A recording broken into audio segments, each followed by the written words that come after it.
안녕하세요, 여러분. 오늘은 겨울철 우리 식탁에 빠질 수 없는 수정과 이야기를 해볼까 합니다. 수정과 하면 명절이나 잔치 때 빠지지 않고 등장하는 음료죠. 그런데 이 수정과 단순히 맛있는 전통 음료로만 알고 계셨다면 오늘 제대로 알아가실 겁니다. 먼저 수정과가 우리 몸에 어떤 작용을 하는지부터 살펴볼게요. 수정과의 주재료는 계피와 생강입니다. 계피는 몸을 따뜻하게 하는 성질이 아주 강해요. 한의학에서는 계피를 열성식품으로 분류하는데요. 이게 무슨 뜻이냐면 우리 몸속 혈액순환을 활발하게 만들고 신진대사를 촉진시킨다는 겁니다. 특히 손발이 차가운 분들, 요즘 같은 겨울철에 손발 저림으로 고생하시는 분들께는 정말 좋은 음료예요. 생강도 마찬가지입니다. 생강이 매운맛 성분인 진저롤과 쇼가올이라는 성분이 있는데요. 이 성분들이 체온을 올리고 소화를 돕는 역할을 해요. 그래서 옛날 어르신들이 배탈이 났을 때 생강차를 끓여주셨던 거죠. 과학적으로도 충분히 근거가 있는 민간요법이었던 겁니다. 그런데 여기서 중요한 포인트가 있어요. 수정과에는 설탕이 상당히 많이 들어갑니다. 전통 방식으로 만들면 달콤한 맛을 내기 위해 설탕을 꽤 넉넉하게 넣거든요. 요즘 시판되는 수정과도 마찬가지고요. 그래서 당뇨가 있으신 분들은 조심하셔야 해요. 한 잔 정도는 괜찮지만 여러 잔 마시면 혈당이 급격히 올라갈 수 있습니다. 그럼 본격적으로 수정과와 궁합이 맞는 음식부터 살펴볼까요? 첫 번째로 기름진 음식과 정말 잘 어울립니다. 명절 때 수정과를 마시는 이유가 바로 여기에 있어요. 전이나 갈비찜, 불고기처럼 기름기가 많은 음식을 먹고 나면 속이 좀 느끼하죠. 이럴 때 수정과를 마시면 계피와 생강의 소화 촉진 효과로 속이 훨씬 편해집니다. 실제로 제 경험을 말씀드리면요. 설날에 온갖 전을 부치고 또 먹다 보면 저녁쯤엔 속이 더부룩할 때가 많아요. 그럴 때 수정과 한 잔 마시면 신기하게도 10분쯤 지나면 속이 가벼워지는 걸 느낄 수 있어요. 이건 단순히 기분 탓이 아니라 계피의 성분이 소화액 분비를 촉진시키기 때문입니다. 두 번째로 떡과의 궁합이 아주 좋습니다. 인절미, 송편, 백설기 같은 떡류를 드실 때 수정과를 곁들이면 정말 좋아요. 떡은 찹쌀이나 맵쌀로 만들어지는데요. 소화가 좀 더딘 편이에요. 특히 나이가 들수록 소화력이 떨어지잖아요. 떡을 먹고 체했다는 분들 주변에서 많이 보셨을 겁니다. 그런데 수정과를 함께 마시면 생강이 소화 효소가 떡의 전분 분해를 도와줘요. 실제로 한 대학 연구팀에서 실험을 했는데요. 떡을 먹을 때 생강차를 함께 마신 그룹이 물만 마신 그룹보다 소화 시간이 30분 이상 빨랐다고 합니다. 우리 조상들의 지혜가 과학적으로도 증명된 셈이죠. 세 번째는 육류 요리입니다. 소고기, 돼지고기, 닭고기 할 것 없이 고기를 드실 때 수정과가 좋아요. 고기의 느끼함을 잡아주는 건 물론이고요.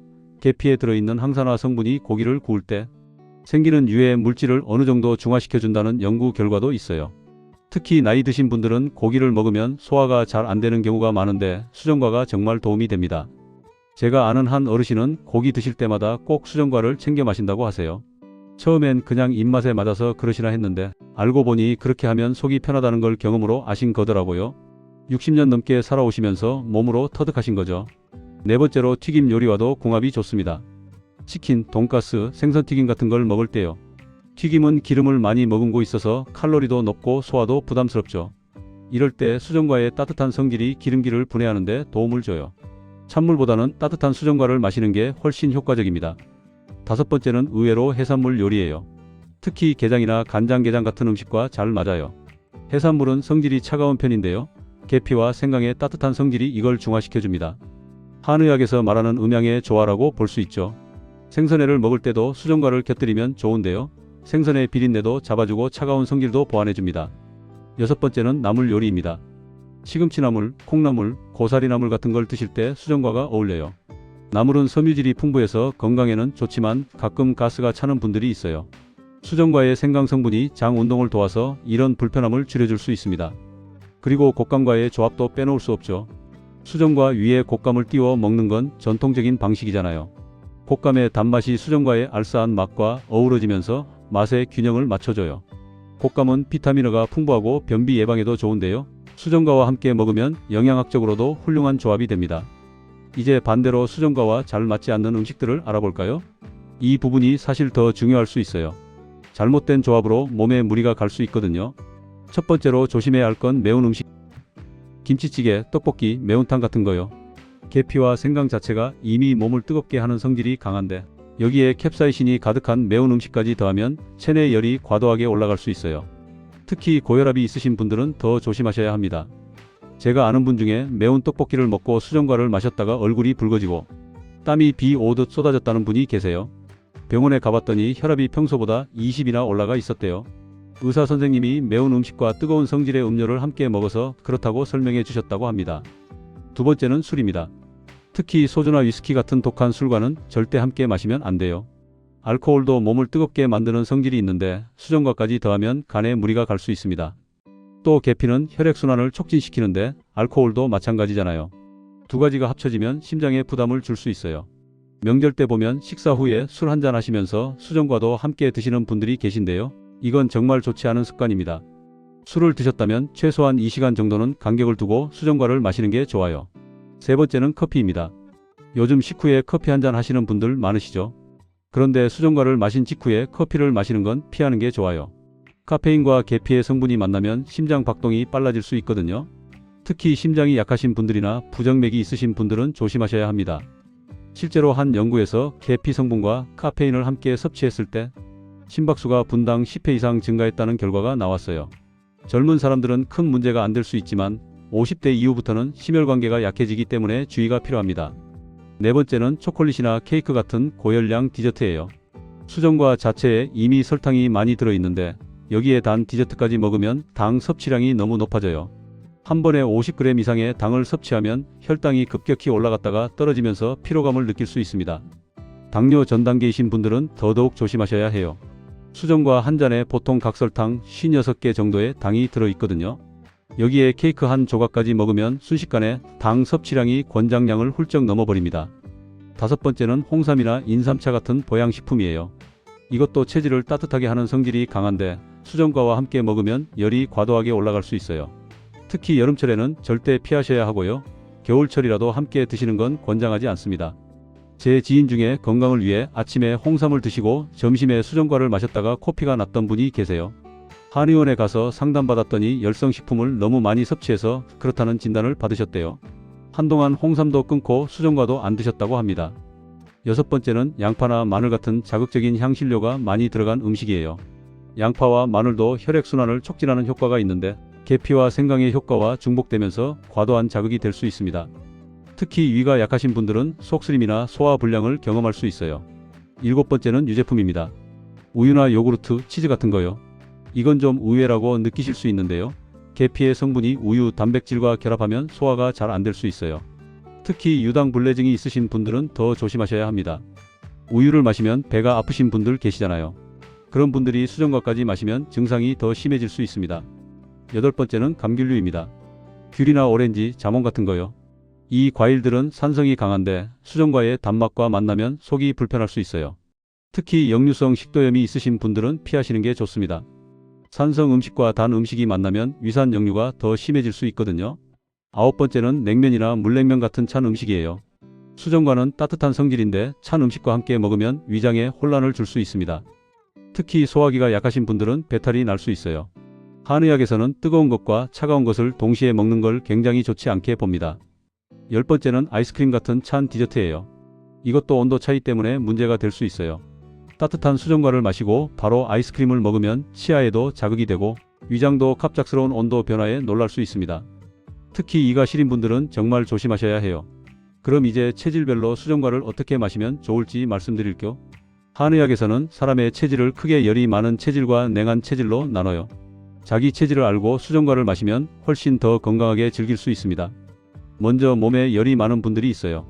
평소에 얼굴이 붉고 땀을 많이 흘리시는 분들, 더위를 많이 타시는 분들이죠. 이런 분들은 수정과를 자주 마시면 안 됩니다. 일주일에 한두 번 정도가 적당하고요. 한 번에 한 잔 이상은 마시지 않는 게 좋아요. 특히 여름철에는 아예 피하시는 게 좋습니다. 반대로 몸이 찬 분들이 계세요. 손발이 항상 차갑고 추위를 많이 타시는 분들이죠. 소화도 잘 안 되고 배가 자주 아프신 분들도 여기 해당돼요. 이런 분들에게는 수정과가 정말 좋습니다. 하루에 한두 잔씩 꾸준히 마시면 혈액순환도 좋아지고 소화도 잘 되는 걸 느끼실 거예요. 다만 여기서도 주의할 점이 있어요. 아무리 몸이 찬 체질이라도 당뇨가 있으시면 설탕 함량을 조절하셔야 합니다. 집에서 직접 만드실 때 설탕을 절반으로 줄이거나 스테비아 같은 천연 감미료를 사용하는 것도 좋은 방법이에요. 연령대별로도 차이가 있습니다. 50대 초반까지는 소화력이 그나마 괜찮은 편이에요. 이 나이대에서는 수정과를 크게 제한할 필요는 없어요. 다만 기름진 음식을 드신 후에 마시는 게 가장 좋고요. 공복에는 피하시는 게 좋습니다. 공복에 단 음료를 마시면 혈당이 급격히 올라가거든요. 60대 이상이 되면 좀 더 신중해야 합니다. 이 나이가 되면 신진대사가 느려지고 당 대사 능력도 떨어져요. 수정과를 마실 때는 식사 후 30분에서 1시간 사이가 가장 좋습니다. 그리고 한 번에 반잔 정도만 마시는 게 적당해요. 갈증이 나더라도 물로 해결하시고 수정과는 하루에 한 번 정도만 드시는 게 좋습니다. 특히 약을 드시는 분들은 더 조심하셔야 해요. 계피는 혈액을 묽게 만드는 효과가 있어서 혈압약이나 혈전용해제를 드시는 분들은 주의가 필요합니다. 약을 먹는 시간과 수정과를 마시는 시간을 최소 2시간 이상 띄우는 게 좋아요. 당뇨약을 드시는 분들도 마찬가지예요. 수정과의 당분이 약 효과에 영향을 줄 수 있거든요. 담당 의사 선생님과 상담해서 하루당 섭취량을 체크하고 그 범위 내에서 수정과를 즐기시는 게 안전합니다. 이제 수정과를 건강하게 만드는 방법을 알려드릴게요. 시판 수정과도 좋지만 집에서 만들면 설탕량을 조절할 수 있어서 훨씬 건강해요. 우선 계피는 가급적 통계피를 사용하세요. 가루 계피보다 통계피가 향도 좋고 영양 성분도 더 풍부합니다. 생강은 껍질째 사용하는 게 좋아요. 생강 껍질 바로 밑에 영양 성분이 많이 들어있거든요. 깨끗이 씻어서 얇게 점여주세요. 물 2리터에 통계피 23대, 생강 50g 정도가 적당합니다. 센 불에서 끓이다가 끓기 시작하면 약불로 줄여서 1시간 정도 더 끓여주세요. 설탕은 마지막에 넣는 게 중요해요. 처음부터 넣으면 계피와 생강의 유효 성분이 제대로 우러나오지 않거든요. 불을 끄고 식힐 때 설탕을 넣어주세요. 양은 취향에 따라 조절하시면 되는데요. 건강을 생각한다면 100g 이하로 넣는 게 좋습니다. 곶감은 부드러운 것으로 골라서 씨를 빼고 넣어주세요. 곶감이 너무 딱딱하면 수정과에 넣어도 불지 않아요. 잣도 고명으로 띄우면 좋은데요. 잣은 필수는 아니고 있으면 더 좋다 정도로 생각하시면 됩니다. 만든 수정과는 냉장고에 보관하시고 3일 안에 드시는 게 좋아요. 오래 두면 당분이 발효되면서 맛이 변할 수 있거든요. 냉동 보관도 가능한데요. 얼음틀에 넣어서 얼려두면 필요할 때마다 꺼내 마실 수 있어서 편리합니다. 마지막으로 수정과를 마실 때 주의사항 몇 가지만 더 말씀드릴게요. 첫째, 너무 차갑게 마시지 마세요. 냉장고에서 바로 꺼낸 수정과는 위장에 자극이 될 수 있어요. 상온에 10분 정도 두었다가 마시는 게 좋습니다. 둘째, 한꺼번에 많이 마시지 마세요. 아무리 좋은 음료라도 과하면 독이 됩니다. 한 번에 200ml, 컵으로 한 컵 정도가 적당해요. 목이 마르다고 물 대신 수정과를 마시면 당 섭취가 너무 많아집니다. 셋째, 공복에는 피하세요. 아침에 일어나서 바로 수정과를 마시는 분들이 계신데요. 이건 좋지 않습니다.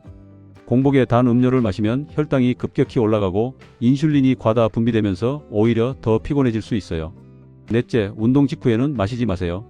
운동하고 나면 목이 마르죠. 이때 수정과를 마시면 당분이 빠르게 흡수되면서 혈당 조절에 문제가 생길 수 있어요. 운동 후에는 물이나 이온 음료가 훨씬 좋습니다. 다섯째, 잠자기 직전에는 피하세요. 수정과의 생강 성분이 신진대사를 활발하게 만들어서 잠이 잘 안 올 수 있어요. 저녁 식사 후에 마시더라도 자기 2시간 전까지만 드시는 게 좋습니다. 여섯째, 임신 중이신 분들은 조심하세요. 계피가 자궁 수축을 유발할 수 있다는 연구 결과가 있어요. 특히 임신 초기에는 가급적 피하시는 게 안전합니다. 꼭 드시고 싶으시다면 산부인과 의사 선생님과 상담 후에 소량만 드세요. 일곱째, 생리 중인 여성분들도 주의하세요. 계피의 혈액순환 촉진 효과 때문에 생리열이 더 많아질 수 있어요. 평소 생리량이 많으신 분들은 생리 기간에는 수정과를 피하시는 게 좋습니다. 여덟째, 수술을 앞두고 계신 분들도 조심하세요. 계피의 항응고 효과 때문에 수술 중 출혈이 많아질 수 있거든요. 수술 2주 전부터는 수정과를 마시지 않는 게 좋습니다. 수정과는 우리 전통 음료이지만 현대인의 건강 상태를 고려해서 마셔야 해요. 옛날 사람들은 단 음식을 자주 먹지 않았고 활동량도 많아서 괜찮았어요. 하지만 요즘은 당 섭취량이 너무 많고 운동량은 부족하죠. 이런 현실을 고려해서 수정과도 적당히 현명하게 즐기셔야 합니다. 그렇다고 수정과를 무서워하실 필요는 없어요. 올바르게 알고 마시면 정말 좋은 음료입니다. 소화를 돕고 혈액순환을 좋게 하고 몸을 따뜻하게 해주는 장점이 분명히 있거든요. 특히 겨울철에는 손발이 차가운 분들에게 정말 도움이 됩니다. 명절이나 특별한 날에 가족들과 함께 수정과를 나눠 마시는 것도 좋은 추억이 되죠. 다만 건강을 최우선으로 생각하시고 자신의 몸 상태를 잘 체크하면서 드시면 됩니다. 혈당이 걱정되시면 설탕을 줄여서 만드시고 소화가 약하시면 식후에만 드시는 식으로요. 오늘 말씀드린 내용을 정리해보면요. 수정과는 기름진 음식, 떡, 육류, 튀김, 해산물, 나물과 잘 어울립니다. 반대로 매운 음식, 술, 커피, 고열량 디저트, 홍삼, 자극적인 향신료, 유제품, 감귤류, 찬 음식, 아이스크림과는 맞지 않아요. 자신의 체질과 건강 상태를 고려해서 적당량을 즐기시되 당뇨나 고혈압, 심혈관 질환이 있으시면 더욱 조심하셔야 합니다. 약을 드시는 분들은 의사와 상담하시고요. 집에서 만들 때는 설탕 양을 조절하시고 너무 차갑지 않게 공복이나 운동 직후, 잠자기 직전은 피해서 드세요. 무엇보다 중요한 건 자신의 몸이 보내는 신호를 잘 듣는 거예요. 수정과를 마시고 속이 불편하거나 어지러움을 느끼신다면 그건 내 몸이 이건 나한테 안 맞아라고 말하는 겁니다. 아무리 좋다는 음식도 내 몸에 맞지 않으면 소용없어요. 건강한 식생활은 특정 음식만 고집하는 게 아니라 다양한 음식을 골고루 적당량 먹는 거예요. 수정과도 마찬가지입니다. 맛있게 건강하게 적당히 즐기시면 됩니다. 여러분 모두 건강하게 겨울 나시고요. 수정과로 따뜻한 마음까지 나누시길 바랍니다. 오늘 말씀드린 내용이 조금이라도 도움이 되셨으면 좋겠습니다. 건강이 최고의 재산이라는 거 잊지 마세요. 감사합니다.